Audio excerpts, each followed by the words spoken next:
Yeah, absolutely. And I say you're not the only one that learnt the hard way. It's one of my favourites is I've learned by my mistakes. That's why I know so much. Uh, Yeah. it's just been a constant series of failures. Is a harsh term, but they're not wins and losses. They're wins and lessons now. And Yes. I look forward and enjoy sharing those failures of mine, so that hopefully you're helping somebody along the way. And I really took that out of the book. The fact that if people can make the time to just read it, a chapter at a time. I noticed in the book, Gav, that it's I've got my copy here, all nicely signed. Thank you. And the various chapters that are basically case studies, short case studies, is what I took out of it, on how you can, and not just repair a car and keep the customer happy, but actually we're here to make money, not friends.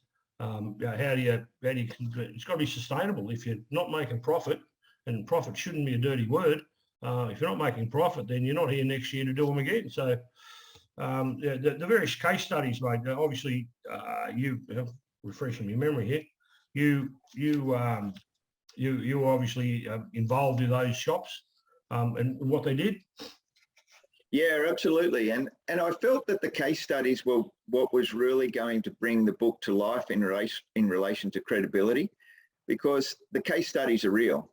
And I was really fortunate that the clients that agreed to be a part of the process with the book, I was just so, humbled by their honesty and their willingness to write with me, so that we can share their stories as well. Because that's what it is. It's about saying, well, where was I? What did I do? And where am I now? And that's like a repeat cycle, if you think about it in business. Well, where am I now? What do I need to do? What am I expecting that to deliver to me or my business? And the case studies drive that through each chapter. And I just used a diversity of about 4 different clients over the 10 chapters to arrive at those case studies. So I've got to say a huge thank you to those particular clients. And it's just come across in the book really good. There's some pretty clear lessons where hopefully it gets people thinking, and they can go and check their own numbers. I'll give Crashzone a little bit of a plug here, because that's what I do. If we look at, let's go back one, I think. The Crashzone, just for those, this video is initially going to go to the Crashzone users, but it probably end up elsewhere. But we go to Crashzone, we go to the front, we go to the tools. There's half a dozen different tools there around numbers, a lot of them. So shop value calculator, but the benchmarking is probably the crux of it all. If you know where you should be, you've got half a chance of getting there. So we just click on the benchmarking, and it gives you some very, very simple questions, and then an answer, and it's as simple as, and here's one I prepared earlier, and we've just banged in some numbers, and then when you hit submit, it brings down the percentages. So knowing that, for example, the first number here, if the panel labour should be about 40% of your sale. In this instance, the modelling, I had it at 50%. So that 40%, for those that haven't played with this particular program, that 40% is basically saying that if you've got $100 worth of damage, it should cost you $40 for the wages for the tradies, not $50. So, okay, what's gone wrong there? Again, knowing your numbers, the reason that that's not where it should be will be one of 3 things: either the quote's not good enough, the tradie's not good enough, or he's overpaid, or the process isn't right. So then you can drill down, and behind every number there's a story, and that's where this very simple program can just highlight.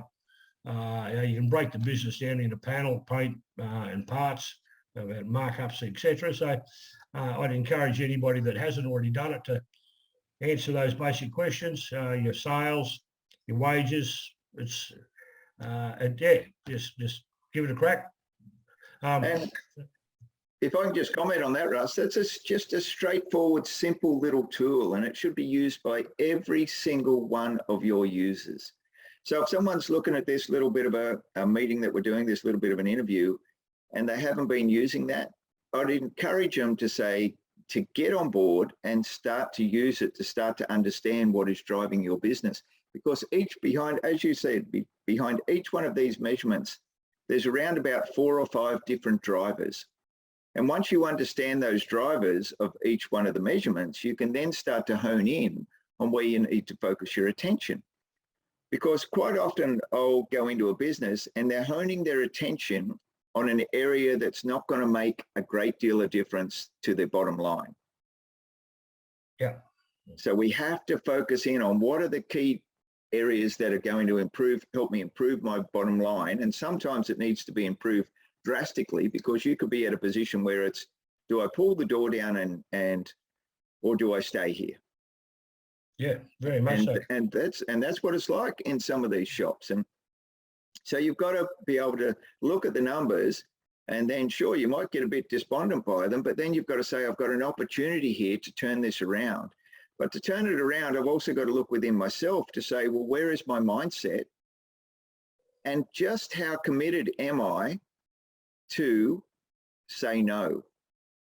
Because sometimes some of the work that you're taking on board that you're saying yes to is the reason that these numbers are in a lower performing value.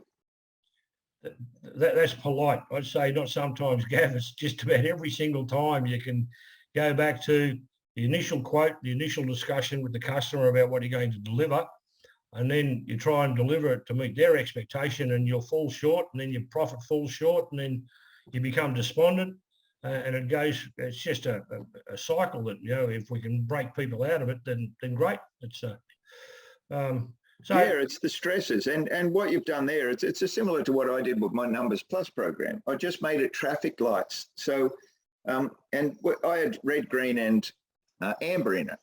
So if I saw a measurement that comes up red, man, that's a red flag. You've got to do something about this right now.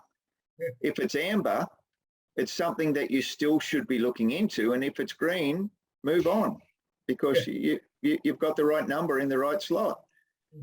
And even starting with something like what you've got there as a simple little tool, and then the more that you look into this and you more to start to understand the drivers, the more you can then reflect that when you start walking through your shop. You can start to see how that number could be affected through what you're seeing on the shop floor.